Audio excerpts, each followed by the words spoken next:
Okay, so first of all, thank you so much for those who have subscribed, and it really means a lot. Just by a small introduction video, you people have subscribed to my channel. And as I told you in my introduction video, this is not my channel and this is your channel. So it's up to you what you want. You can tell me, you will type in the chat box which topics you want in chemistry in your TY. Specifically, I have designed this channel for our undergraduate students to learn chemistry. Okay, so if you have any kind of doubts, any topics that you find it difficult to study, you can just type in the comment section. I will put my email ID in the description as well later, and you can just email me whichever topics you want so that we can go ahead with those topics. Okay, so let me just introduce myself.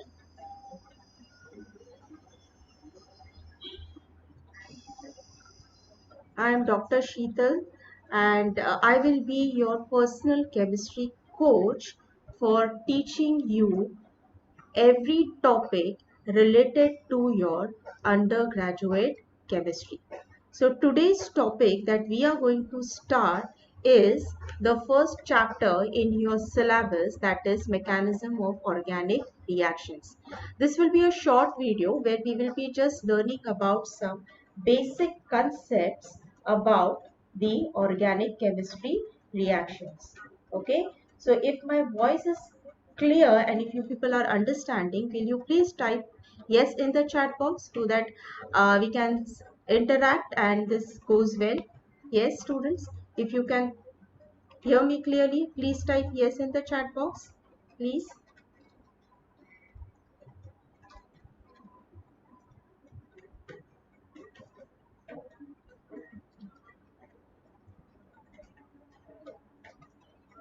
Okay, thank you so much, Bhabil. I got your answer.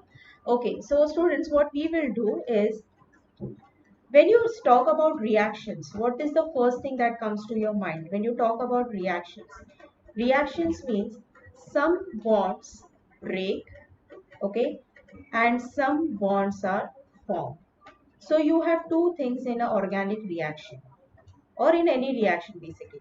One is bond breaking and one is bond formation.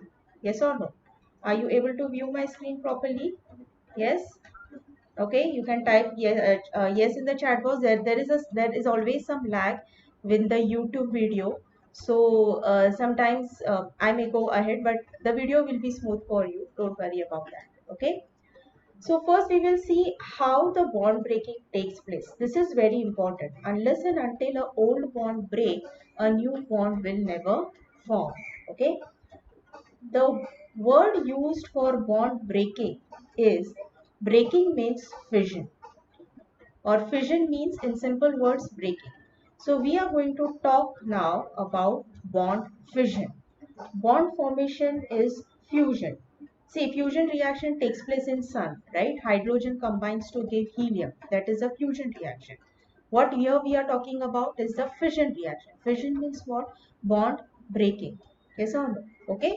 So which bond? Now, if we are dealing with organic compounds, which bond breaking are we talking about? We are talking about bond fission of covalent bond. Yes or no? We are talking about breaking of the covalent bond. Now let's share some basics. How is a covalent bond formed? Covalent bond is formed by sharing of electrons. Yes or no? Okay. So let me just give you a brief idea of bond sharing. So let's take, I have these two atoms and I have a bond over here. So how many bonds are present? One bond. So how many electrons are shared over here? Two electrons, right? So when a bond breaks, there are two possibilities for these electrons to move towards the atom, right? So there are two types of bond fission. So what are we going to study now? Types of bond fission, okay? Types of bond fission, right? So what are the two types of bond fission? If anybody knows, you can type in the chat box or I will just go ahead with this. Okay. There are two types of bond fission. One is homolytic. fission. Homolytic fission. Okay. And the second one is called as heterolytic fission. Now I will see what do you mean by these words. When you say homo over here, okay, homo stands for same. Homo stands for what? Same. And when I say hetero, the hetero term over here stands for different. Yes or no? Yes, Arzu, that's right. Homolytic and heterolytic fission. Okay. So homo stands for same and hetero stands for different. So what is same and different over here? So let's see that. I will begin with homolytic fission first, and then we will see what exactly you get when you carry out a homolytic bond fission. Okay. Now, when I said homo, what exactly that means? Homo means what? So let's take example. Let's take a simple example of HCl molecule. Okay. This is a covalent bond where H shares one electron and chlorine shares one electron. Yes or no? Right? When I say homo means what? When the bond breaks, okay, the bond breaks symmetrical. How does it break? Symmetrical. Symmetrical. Now, what do you mean by symmetrical? Imagine you are exactly breaking it at the middle. Okay. So, when the electrons which are present to form this bond, when they dissociate, when the electrons separate, how do they separate? One electron goes to hydrogen, one electron goes to carbon. So we say same number of electrons on hydrogen, same number of electrons on chlorine. Are you getting this? Okay. Same number of electrons on hydrogen, same number electrons on chlorine. That means when it breaks, what are the two species formed? Hydrogen and chlorine has broken now. This bond has broken.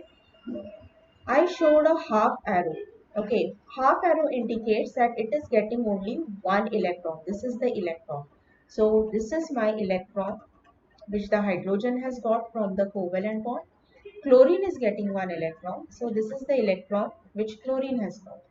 Same number of electrons. This is why it is called as homolytic fission. Are you understanding this, students? Please type yes in the chat box. If you have any queries, we will take these queries later. So if you have it, you can type it. I can just go through the chat box afterwards. But if you have, type it. If you have understood, just type understood or yes in the chat box. Okay. Now I have a species you can see which is having just one electron over here. Hmm? So these are a species with just one. Such species are called as free radicals. What are they called? Free radicals. What are they called? Free radicals. So what does that mean? Homolytic fission. When a bond breaks homolytically, what is formed? Free radicals are formed. What is formed? Free radicals are formed. How do you show the homolytic fission? What is the symbol to show a homolytic fission? The symbol is by showing the half arrow, indicating that one electron is going to one of the atom. This is called as hook arrow. What is it called? Hook arrow. See, look at it. It looks like a hook. Yes or no? So it's called as a hook arrow. Are you getting this? Okay. Now I'll just keep this on the frame and we will go for heterolytic fission and then we will see the difference between the two. Okay. Now just keep that in front of you. Heterolytic fission. So from hetero stands for what? Different. Yes or no? Hetero stands for what? Different. So what is different over here? Let's take the same molecule. HCl. Two electrons. How many electrons? Two electrons. Right? Okay. Now, when I say heterolytic, what is different over here? The distribution of electrons. So when the bond breaks, when this bond is breaking, both the electrons in the bond move to only one of the atom, right? Okay. Bond breaks, bond breaks unsymmetrically. Unsymmetrical. Unsymmetrically means what? Symmetrically means one electron each. Here unsymmetrically means what? The bond is breaking in such a way that the electron distribution is unsymmetrical. Okay. So when you are getting the species, now this bond has broken. So H and chlorine are separated. Yes or no? Okay. So what do you mean by this arrow? Now see, I have written a complete arrow. Can you see this? See the difference between the representations of the arrows. Okay. When only one electron is moving, we are writing a hook arrow. And when two electrons are moving, we are writing a proper arrow, full arrow, where the arrowhead indicates the shifting of the electrons. So when I write it this way, I also say that my electrons are shifting towards chlorine. Yes or no? Right? Right, students? Okay. My electrons are shifting towards chlorine. So can anyone tell me what would be the charges? Will it be a, what would be the charges? Like, I was going to use a word, but I will use that word later. First, I want to know the answer. What would be the charges for hydrogen and chlorine? Remember here, I haven't put any charges so far. So I will tell you why we haven't put any charge over here. But can anyone tell me? Come on, you are chemistry students over here. So yes, can anyone tell me what is the charge over here? Rekha? Yes, Rekha, can you tell me? Arzu Jaiswar, can you tell me what would be the charge? Bavil, come on. You people should tell me this. Soumya, just type in the chat box what would be the charge. I know there is some lagging over here in the YouTube, but I expect your answer sooner. One of you will definitely answer.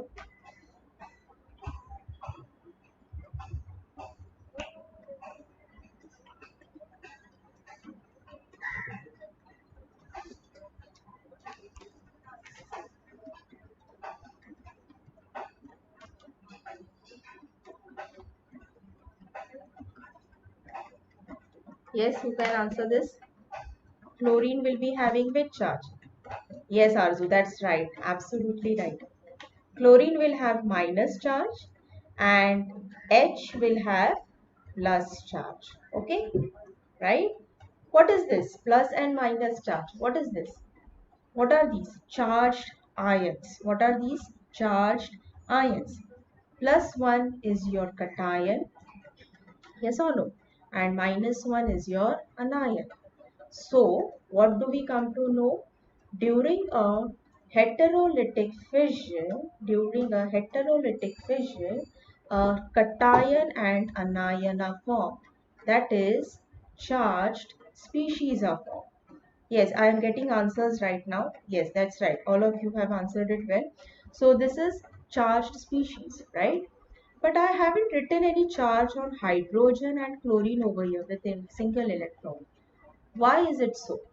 Okay, why we haven't written anything over there, and why are not calling them as cation or anion in spite of having electrons on them? Okay, now this is an important point that all of you should remember. When a cation is formed, for a cation there should be no electron, and for an anion there should be an electron pair. What should be there? Electron pair. Okay.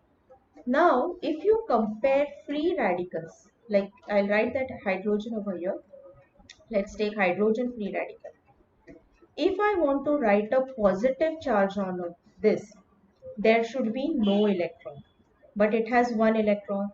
So this will not be a cation. Okay. To have a negative charge on this, I need two electrons. Electron pair, no? Electron pair means what? Two electrons. But I am just having a single electron. If I am having a single electron, I cannot give a negative charge to it. Hence, I will not call it as anion as well. So it's neither cation nor anion. It is a neutron. neutral species. What is it?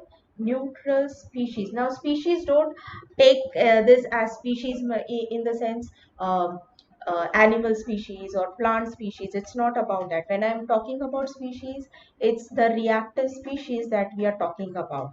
So now you people are chemistry students. So species here doesn't mean uh, uh, insect species or human species or animal species, nothing like that. Here, species, when we talk about, it is a particular moiety. It is a particular intermediate that we are talking about. Okay. So what is this? What is a species with a single electron called as? Species with a single electron is called as free radical, and these are neutral in nature. What are they? Neutral in nature. Okay, I hope students, you people are understanding this. So what does that mean is homolytic fission, homolytic, heterolytic. You can very well write the difference later. Homolytic fission produces free radicals. Heterolytic fission produces cation and anion. Are you understanding this? Okay. Homolytic is represented by a hook arrow and heterolytic is represented by full arrow. Right? Here the bond breaks symmetrically, and in this case the bond breaks unsymmetrically. Are you getting this, students? Okay, I hope all of you are understanding this. These are species. And what did I say? What are these species? These are reactive species. What are they? Reactive species. That means whenever a reaction takes place, so suppose these are my reactant gives a product. Okay. When a reactant is converted to product, there is a intermediate stage. There is a intermediate stage. Your product depends upon this intermediate stage. And in this intermediate stage, your reactive species are formed.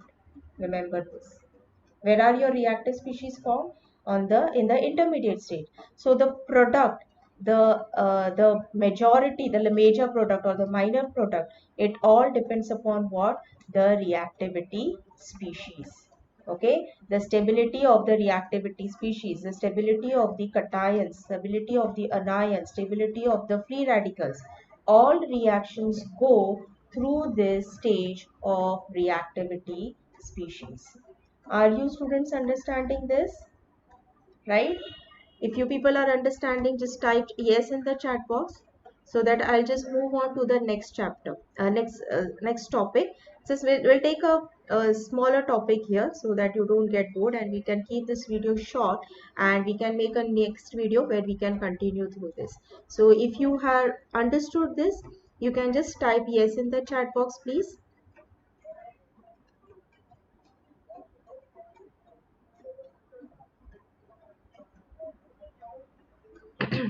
Any doubts so far? Is anyone having doubts so far? This is, I guess, this is pretty clear. What exactly is homolytic and heterolytic fission? I hope there are no doubts. Okay. Okay. Fine. So I'll just switch off my video again, and then we will, at the end, I'll just turn it on so that you can just concentrate on the screen where we are looking at the reactions. Right. Now, nobody has asked me, or maybe I will ask you, when this bond is breaking, I wrote it this way. Okay, electrons move to fluorine. Why the electrons don't move to hydrogen? Why don't you get these reactive species? Can anyone tell me this? Why don't you get this reactive species? Yes, anyone?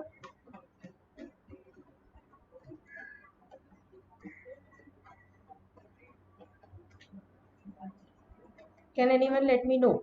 Why do you get Why did I write chlorine negative? Can I write H as negative over there? Anyone?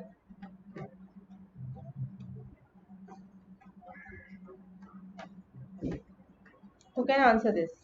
Come on, quickly. See, this is one-on-one coaching, so you have to be very interactive over here. This will help us all. Come on, whoever is there, I am really thankful to all of you, whoever are there in this right now live chat and taking this value session. Yes, anyone? Who can answer this? Yes, Rekha, can you answer this? Shashikant, Tanvi, can you answer this? I can see the chat box over here. Chlorine is more negative than hydrogen. Yes, Arzu, that's right. Chlorine is more electronegative than hydrogen. So always remember, when you're writing a heterolytic fission, identify the more electronegative atom over there and move the electrons to that atom. Got it? Okay. So whatever we did just now, formation of anions, cations, and free radicals. These are highly reactive. Why they are reactive? Because they are charged species. A stable molecule will never have a charge. Remember this. If there is a charge, it is unstable, it is reactive. Hence, we call it as reactive species. And hence, we also call this as reactive intermediates. So, whenever your reaction goes from reactant to products, what do you get? You get reactive species or you get reactive intermediates. So, depending upon the type of intermediates, we have different types of intermediates. Okay, so one of the intermediate is free radical, cation, anion, and depending upon the bond which is breaking particularly, we have reactive intermediates in the form of carbocations and carbanions. Okay, we'll just take these two and then we can stop. Okay, so I'll just quickly tell you what are carbocations and carbanions. Now I give you one example for this. Can anyone tell me what is a carbocation and carbanion? Carbocation. Carbo stands for carbon. Cation stands for positive charge. So what is a carbocation? Carbon with a positive charge. Sorry, carbon with a positive charge. What is carbanion? Carbon with a negative charge. Are you understanding this, students? Okay. So let's see how these reactive species are formed. So let's go for first carbocation. Okay. I'll give you a simple example of formation of carbocation. Let's take methyl chloride. Hmm? Imagine this bond is breaking. This is a covalent bond. Okay, fine. Now you will also have to decide which type of compounds will give heterolytic fission and homolytic fission. Okay, this is very important. Now I would say that this gives a heterolytic fission. Heterolytic fission. And why not homolytic fission? This gives heterolytic fission because of difference in electronegativities. Okay, very, very important. Electronegativities of carbon and chlorine. Carbon and chlorine are having different electronegativities. That is the reason it undergoes heterolytic fission. Okay, if the electronegativities are same, I'll just take an example quickly after explaining this. You will get a better idea. So chlorine is more electronegative. More electronegative. So what happens to both the electrons? Both the electrons move towards chlorine. So if both the electrons are moving towards chlorine, what is remaining over here? Plus charge. Chlorine, 2 electrons, minus charge. Right? Okay. What is this? This is your carbocation. Okay. This is your carbocation. Are you understanding this? Just type yes in the chat box. Any questions so far? Let me just finish the carbocation and carbanion thing, and then if you have any questions, you can just type in the chat box. Okay. So this is a carbocation. Carbon with a negative charge is called as a carbocation. Okay. Now let's look at some of its characteristics. This is a carbon with a positive charge. So if it is positively charged, it is electron deficient. Yes or no? It is electron deficient because positive charge. Positive charge means what? When do we write a positive charge? Positive charge means lack of electrons. What does positive charge mean? Lack of electrons, absence of electrons. So when there is absence of electron, we write that species as positive charge. So for carbocation, there is absence of electrons. Hence it is electron deficient. Yes or no? Okay. Then any points like you can just elaborate this. It is formed by electrolytic fission. Yes or no? Okay. If you could recall electrophiles and nucleophile, carbocation is a electrophile. What is an electrophile? Electrophile is a species with a positive charge. Nucleophile is a species with a negative charge. Carbon is having a positive charge, so it is an electrophile. Okay. And now comes the most important property of the carbocation on which most of our products depend is stability of carbocation. Okay.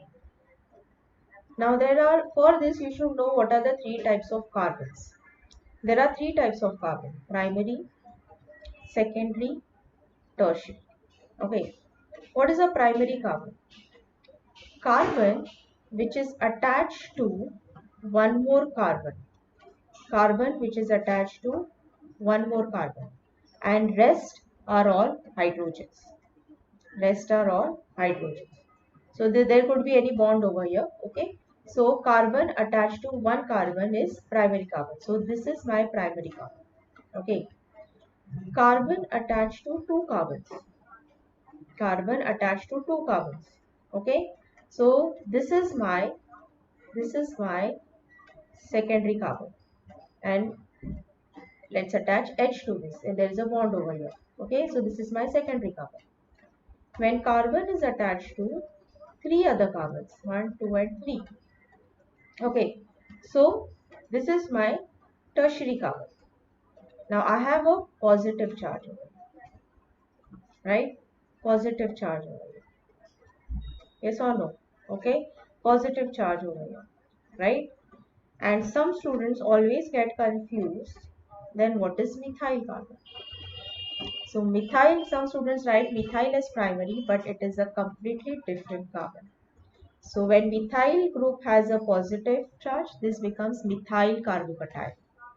When you have a secondary primary carbocation with a positive charge, this becomes your primary carbocation. When secondary carbon has a positive charge, this is a secondary carbocation. And when a tertiary carbon has a positive charge, it becomes your tertiary carbocation. And let's look at its stability now. Tertiary is more stable than secondary.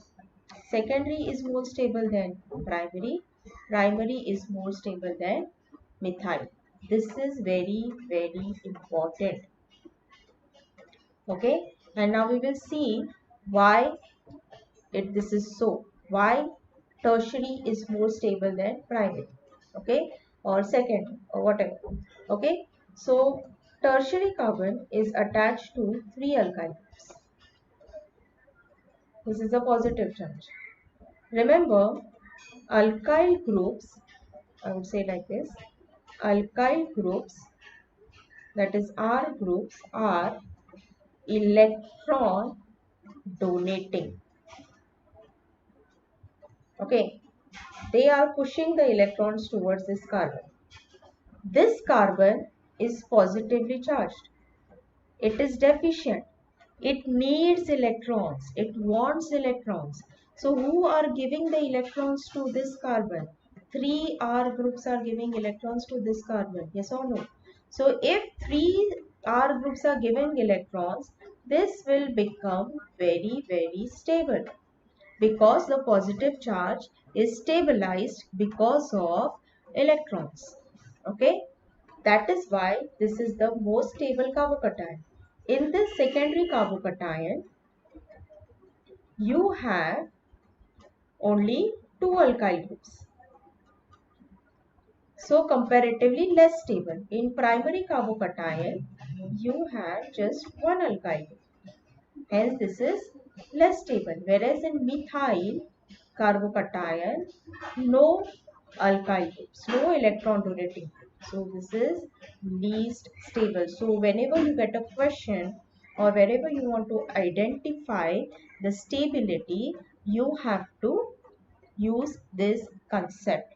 Okay, this is a very simple way to understand which carbocation is more stable. More the number of electron donating groups, more is the stability of the carbocation.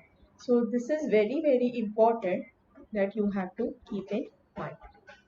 I hope you people are understanding this. Yes, students, just type yes in the chat box, and I will just move to Carbanium.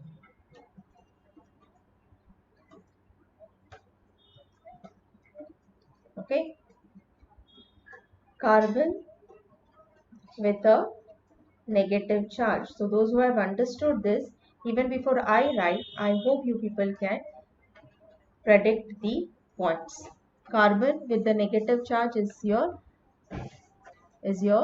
carbanium. Yes or no? Carbon with a negative charge is carbanium. Okay, how do we write it?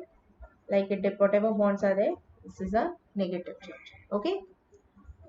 See, it has electrons. Electrons. So what is it? Electron rich species. This is electron rich species, right? Carbocation was electron deficient species. This is electron rich. Why it is electron rich? It has this extra pair of electrons. So definitely it is electron rich. Is it a nucleophile or an electrophile? Because it has electrons, what is it? It's a nucleophile. What is it? It's a nucleophile. Got it? This is also formed by heterolytic fission. So now let's look at its stability. Stability. I will again write the same tertiary carbanium. Now I will wait for your answers to understand the stability of carbaniums.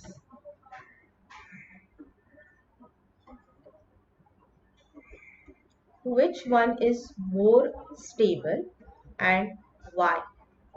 The concept of electron donating is the same. 3R groups donating electrons. 2 groups donating. 1 donating. No electron donating group.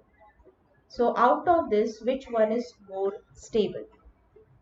Yes, anyone? Which one is more stable?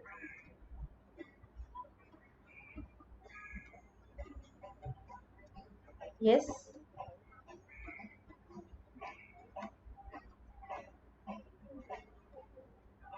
Yes, students? Can anyone tell? There's a lot of lag in the streaming.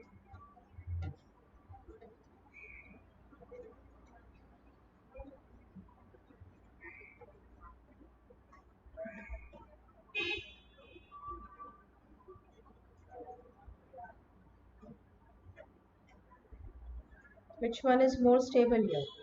Come on, quickly, you can answer. If for carbocation, the order of stability is tertiary, secondary, primary, methyl. In no, Tanvi, tertiary is not stable. Tertiary is not stable. The reason is this carbon is already having electrons. Okay. To attain stability, what we need to do is to distribute the electrons over the rest of the molecule. Okay, imagine yourself standing on a cliff. Okay, imagine you're standing on a cliff, you are already unstable.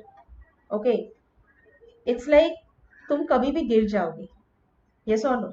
Okay. Now imagine three friends of yours. One by one, they come and start pushing you. क्या होगा तुम लोगों का? तुम लोग एक Cliff पे खड़े हो, अकेले हो, and you are standing, you yourself are unstable कि कभी भी गिर जाओगे. ऐसा है, तुम लोग हिल रहे हैं और ऐसे स्टेटस में someone comes from behind and pushes you. So एक ने पुश किया, सेकंड ने पुश किया, थर्ड ने पुश किया. क्या होगा? किसके पुश से तुम गिर जाओगे और तुम्हारा स्टेबिलिटी का क्या होगा? What will happen to your stability? Will you be more stable if someone pushes you from behind, or will you be less stable if someone pushes from behind? Yes? What is it?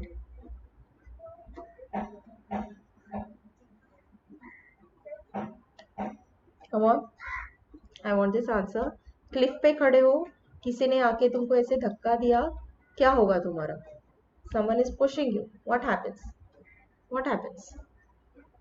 Who can tell this? Tanvi? Tanvi Gavas, you are standing on the cliff. What will happen to you? Will you stay there still on the cliff or what? Yes, come on students, answer this. It's very easy. Imagine yourself this way. Anyone?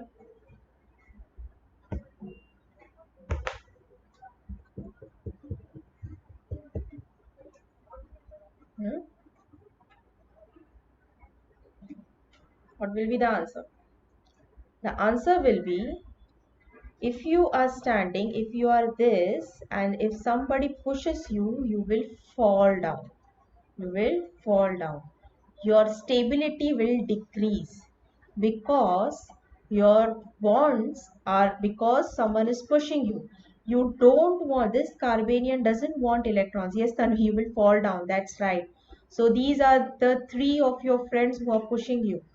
And if they push you, you will fall down. Your stability will decrease. Yes, that happens to this. This Carbanian will become unstable. The Carbanian will become unstable. So if you have more electron donating groups, the carbon becomes unstable. And we don't want that. We want it to be stable. We want it to be stable. So if there are more electron donating groups, this is unstable. If nobody is there to push you, somehow you will stay on the cliff. Yes or no? Because it's only you. So this is more stable. This is more stable. So in this case, our stability is exactly opposite of carbon. And you can write this reason also why it is, why you have this stability. Are you understanding? Okay, so stability of carbocation and carbanion is exactly opposite. For carbocation, it is tertiary, secondary, primary, methyl. Okay, methyl carbocation. And for carbanion, it is exactly opposite. So if I write the same sequence, okay, just put it opposite. If you could remember this, you are going to use this in a long run. If you go for higher studies, this is very, very important. Stability of the carbocation decides lots of things like which one will be the major product, which product will be formed. Okay, so this is how it is understood. Of course, there are other effects like more the resonant, more the hyperconjugating structures. Even the stability is decided by number of hyperconjugating structures and everything. But this is a basic idea that I can give you for understanding the stability of the carbocations and carbanions. Okay, I hope you people have understood this. Yes, one more point. Let me just quickly tell you. I just forgot that. For the homolytic fission, homolytic fission, I would wait for your answers. If I have Br2, okay, Br bonded with Br, same electronegativities, right? hence it undergoes homolytic. Okay, and when you have different electronegativities, different electronegativity. So when you have same type of atoms, homolytic, different atoms, same atoms, homolytic, different atoms, heterolytic. Okay, I hope you people have understood this. I will stop here. Let's not make it a long video. I will post this video after some time in my channel. So those who have missed it, if you want to revise this, you can just go through this video again. Okay, so I'll simply stop now. If you are having any doubts, if you want to give any feedback, you can type in the chat box, or you can go and watch the video later and comment in the section. So comment in the comment box. Okay, so your comments are valuable for me. I can take feedback from you and we can learn together. I will try to make better videos for you, and whatever topics you want to learn, we will have it over here on my channel. Okay, on your channel. So anything you want to ask now, you can just type in the chat box, and I'll just wait for a few minutes because there's this lag. I don't see the chat messages quickly. So let's wait. And if you have any doubts, just post it. If you have any feedback to give me, some of you are having my direct number, you can contact me directly, or you can post it in the channel also. Okay. So I'll end my lecture now. If you have anything, just type, or we can just.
Okay, let's stop now. I will end stream.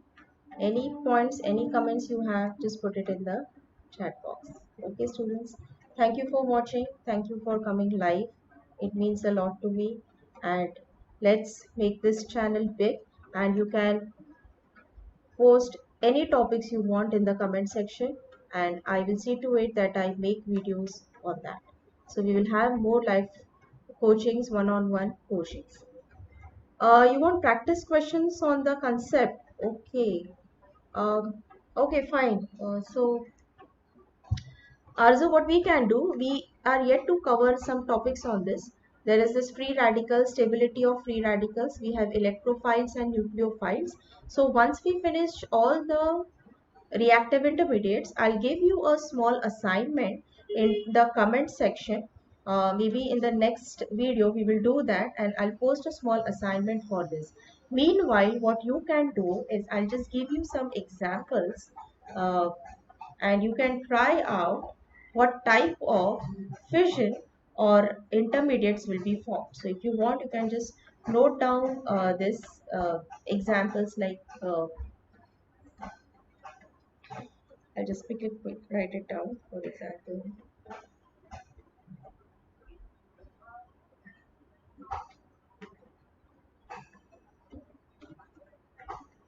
identify the fission in these molecules.